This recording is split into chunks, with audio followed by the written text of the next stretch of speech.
အမြတ်ဆုံးသောဘဝနေထိုင်နီဦးဇင်းတို့ဗုဒ္ဓဘာသာသူတော်စင်တို့ဘုရားရှိခိုးလေးရှိကြပါတယ်ဘုရားရှိခိုးတဲ့အခါဘုရားရှင်ရဲ့ဂုဏ်တော်တွေကိုပါဇက်နဲ့အလွတ်ရွတ်ဆိုပူဇော်ကြတယ်လို့စာရွက်ကြည့်ပြီးတော့ရွတ်ဆိုပူဇော်ကြတာရှိပါတယ်ဘယ်လိုပဲရွတ်ဆိုပူဇော်ကြသည်ဖြစ်စေဂုဏ်တော်တစ်ခုချင်းစီရဲ့အဓိပ္ပာယ်ကိုသိပြီးတော့ရွတ်ဆိုပူဇော်ရင်ဗုဒ္ဓနုတ္တိဘာဝနာဖြစ်တယ်ပေါ့ဒါဆိုရင်တာမန်ရွတ်ဆိုပူဇော်တာထက်အကျိုးကြီးမားပါတယ်ဒီနေရာမှာရသေးကြီးဥက္ကန္ဒီတို့ဝါချမင်းကျောင်းဆရာတော်တို့ရွတ်ဆိုလေးရှိတဲ့ငွေဝင်ဂါထာလို့လည်းပဲပြောလို့ရတယ်လို့လက်လာပါပေါ်များစေတဲ့ဂါထာဆိုရင်လည်းပဲဦးဇင်းတို့ရမယ်ပေါ့ဒီဂါထာကိုရွတ်ဆိုပူဇော်ရင်ဆင်ခြင်ကြည့်ကြရအောင်အရံဗိယန္တဇယံတုကတံအမိတံဝိရဇံလလိတံတုလံစရဏံတိဘုပ္ပတမံယမကံဒုက္ခတံတရဏံပနာမာမိဇိနံဣဒေနာသစ္စာဝဇေနဟောတုမေဇယမင်္ဂလံအရံပူဇော်အတုကိုခံတော်မူထိုက်သောမြတ်စွာဘုရားကိုပနာမာမိရှိကိုပါ၏ဗိယန္တဇယံတွင်ဗယံကိုအောင်တော်မူသောမြတ်စွာဘုရားကိုပနာမာမိရှိကိုပါ၏ဒုက္ခတံကောင်းသောစကားကိုဟောပြောတတ်သောမြတ်စွာဘုရားကိုပနာမာမိရှိကိုပါ၏အမိတံမနိုင်ရှင်နိုင်သည့်တကောပြတိယရှိသောမြတ်စွာဘုရားကိုပနာမာမိရှိကိုပါ၏ဝိရဇံကိလေသာမြုကင်းတော်မူသောမြတ်စွာဘုရားကိုပနာမာမိရှိကိုပါ၏လလိတံတင့်တဲ့သဘေတော်မူသောမြတ်စွာဘုရားကိုပနာမာမိရှိကိုပါ၏အတုလတုမရှိသောမြတ်စွာဘုရားကိုပနာမာမိရှိကိုပါ၏စရဏချင်းစရဏနှင့်ပြည့်စုံတော်မူသောမြတ်စွာဘုရားကိုပနာမာမိရှိကိုပါ၏ဒီဘုပ္ပါဒမံဘုံသုံးပါး၌ကိလေသာငြိမ်းအေးတော်မူသောမြတ်စွာဘုရားကိုပနာမာမိရှိကိုပါ၏ယမကံယေမိအဆုံးဆုံးတကိုပြတိယနှင့်ပြည့်စုံတော်မူသောမြတ်စွာဘုရားကိုပနာမာမိရှိကိုပါ၏ဒုက္ခတံချမ်းသာကိုပေးစွမ်းနိုင်သောမြတ်စွာဘုရားကိုပနာမာမိရှိကိုပါ၏ဒရဏံကိုယ်ွယ်အထာယဖြစ်တော်မူသောမြတ်စွာဘုရားကိုပနာမာမိရှိကိုပါ၏ဇိနမံငါးပါးကိုအောင်မြင်တော်မူသောမြတ်စွာဘုရားကိုပနာမာမိရှိကိုပါ၏ဣဒေနာသစ္စာဝဇေနာဤသို့ရွတ်ဆိုပူဇော်သောသစ္စာစကားကြောင့်မေတ္တဖြစ်တော်အားစရာမင်္ဂလမေတ္တနာယံသွဲ့သွဲ့အန္တရာယ်အမောက်ရန်စုရန်ညောင်းတွေကိုမကြောင်းမကြအောင်နိုင်ရ၍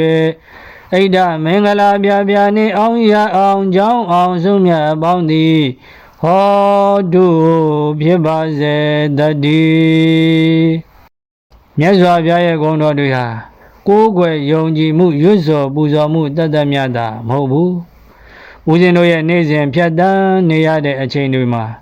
လက်တွေ့အသုံးချနိုင်ရင်အကောင်းဆုံးတွေကိုရရှိနိုင်ကြပါလိမ့်မယ်ဘုရားရှင်ရဲ့ဂုဏ်တော်တွေကိုဆင်ခြင်ပြီးမိမိတို့ရဲ့ကိုယ်နှုတ်စိတ်ကိုပြုပြင်ရမယ်ပေါ့အရဟံဂုဏ်တော်ကိုရွတ်ဆိုပူဇော်တဲ့အခါမြတ်စွာဘုရားရှင်ဟာစိတ်ကိုယ်ရာအရ၌လည်းမကောင်းမှုဟူသည်များကိုပြုတော်မမူဘူးငါတို့လည်းပဲမကောင်းမှုမှန်သည်များကိုမပြုမိအောင်နေမယ်လို့မိမိတို့ရဲ့ကိုယ်နှုတ်စိတ်ကိုဆုံးမပြီးနေမယ်ပေါ့ဒါဆိုကိုယ်လေးပြကိုယ်လုံးပြီးတော့စိတ်တန်ရှင်းနေမယ်ဒီလိုနေထိုင်ခြင်းဟာလူတစ်ယောက်ရဲ့တန်ဖိုးတစ်ခုပါပဲဗိအန္တဇယံရံပေါင်းကိုအောင်မြင်တော်မူသောမြတ်စွာဘုရားငါတို့လည်းပဲကိုယ်စိတ်တွင်းကဖြစ်ပေါ်လာတဲ့လောဘဒေါသမာနစတဲ့ကိလေသာတွေကိုချုပ်ငြိမ်းပြီးထိန်ချောပြီးအောင်နိုင်အောင်ကြိုးစားမယ်ဒီလိုမိမိစိတ်ကိုနိုင်အောင်ထိန်ချုပ်နိုင်ခြင်းဟာကြီးမားတဲ့အောင်မြင်ခြင်းပါဒုက္ခတံ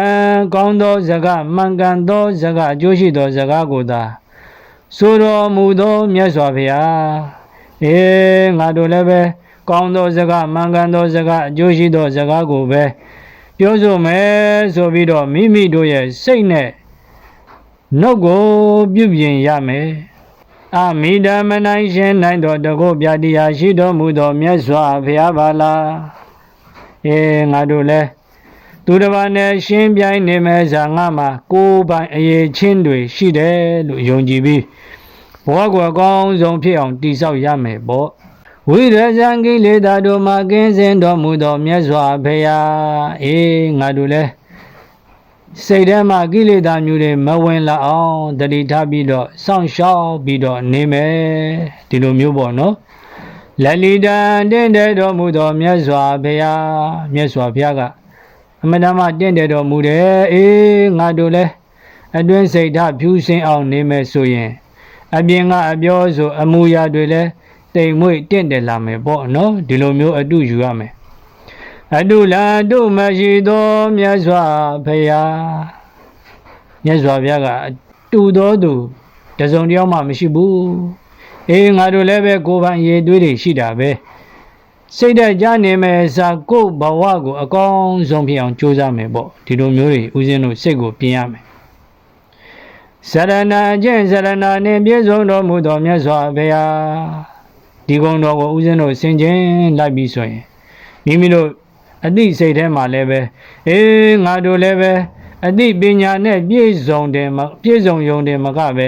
အကျင့်စရဏနဲ့ပါပြည့်စုံရမယ်ပေါ့နော်နေ့စဉ်ဘဝမှာအသိတင်မကအကျင့်ပါပြည့်စုံရမယ်ဒီလိုမျိုးမိမိစိတ်ကိုမိမိဆုံးမရမယ်ပေါ့ဒီဘုဗ္ဗဓမ္မဘုံသုံးပါး၌ကိလေသာငြိမ်းတော်မူသောမြတ်စွာဘုရားရဲ့ဒီကုံကိုဆင်ခြင်လိုက်ပြီးရွတ်ဆိုလိုက်ပြီးပူဇော်လိုက်ပြီးဆိုရင်မိမိရဲ့စိတ်ထဲမှာမိမိရဲ့အသိဉာဏ်မှာလည်းပဲငါတို့လည်းပဲလောကရန်တရားတွေဘယ်လိုပဲတွေ့စိတ်ငြိမ်းချမ်းအောင်နေရမယ်ဒီလိုမျိုးဦးဇင်းတို့ဆင်ခြင်ရမယ်တတိပေးရမယ်ပေါ့နော်ယမကယေမိယဆုံးတကုတ်ပြတရားနဲ့ပြည့်စုံတော်မူသောမြတ်စွာဘုရားဒီကုံတော်ကိုဦးဇင်းတို့ဆင်ခြင်လိုက်တယ်ဆိုရင်ရွတ်ဆိုပူဇော်လိုက်တယ်ဆိုရင်မိမိတို့ရဲ့စိတ်ထဲမှာလည်းပဲငါတို့လည်းပဲစိတ်ပိုင်းဆိုင်ရာရုပ်ပိုင်းဆိုင်ရာညီမြအောင်စန့်ကျင်ဘက်အရာတွေကိုမြတ်တတ်အောင်နေထိုင်ရမယ်ဆိုပြီးတော့မိမိရဲ့ကိုယ်ကိုမိမိဒီလိုမျိုးဆုံးမရမယ်ပေါ့နော်ဒုက္ခဒဏ်ချမ်းသာကိုပေးဆောင်တော်မူသောမြတ်စွာဘုရားဒီကုံကိုဦးဇင်းတို့ဆင်ခြင်လိုက်တယ်ရွတ်ဆိုပူဇော်လိုက်တယ်ဆိုရင်ငါတို့လည်းပဲကိုယ်တယောက်ချမ်းသာယုံတယ်မကပဲမိမိပတ်ဝန်းကျင်ကိုလည်းချမ်းသာဒုက္ခပေးနိုင်သူဖြစ်အောင်နေထိုင်ရမယ်ကြိုးစားရမယ်ပေါ့ဒီလိုမျိုးလေးတွေဦးဇင်းတို့ဆင်ခြင်ရမယ်နော်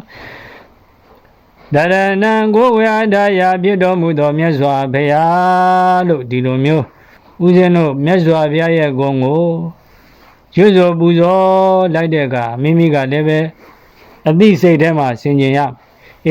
ငါတို့လည်းပဲသူတစ်ပါးအခက်အခဲရောက်ချိန်မှာယုံကြည်အားထားရသူကုညီနိုင်သူဖြစ်အောင်နေထိုင်မယ်ပေါ့ဒီလိုမျိုးလေးတွေနော်ဇိနာမငါးပါးကိုအောင်မြင်တော်မူသောမြတ်စွာဘုရားဒီလိုမျိုးဦးဇင်းတို့မြတ်စွာဘုရားကိုရှိခိုးပူဇော်လိုက်တဲ့အခါမှာလဲမိမိရဲ့စိတ်ထဲမှာမိမိရဲ့အသိဉာဏ်ထဲမှာငါတို့လည်းပဲအခက်အခဲတွေနဲ့ကြုံတဲ့အခါစိတ်ဓာတ်မကြပဲအောင်မြင်အောင်ကြိုးစားရမယ်အဲ့ဒီလိုဂုဏ်တော်တွေတဲကမြတ်စွာဘုရားရဲ့အရေးအသွေးတွေကိုမိမိဘဝထဲမှာလက်တွေ့အတူယူကျင့်သုံးနေထိုင်ရမှာဖြစ်ပါတယ်ဓမ္မအကောင်းဆုံးဗုဒ္ဓနုတ္တိဘာဝနာဖြစ်နိုင်သလိုအမြတ်ဆုံးသောဘဝနေထိုင်နည်းလည်းဖြစ်ပါတယ်ဓမ္မမိတ်ဆွေအပေါင်းအောင်မြင်ခြင်းမင်္ဂလာဖြာဖြာနဲ့ပြည့်စုံကြပါစေ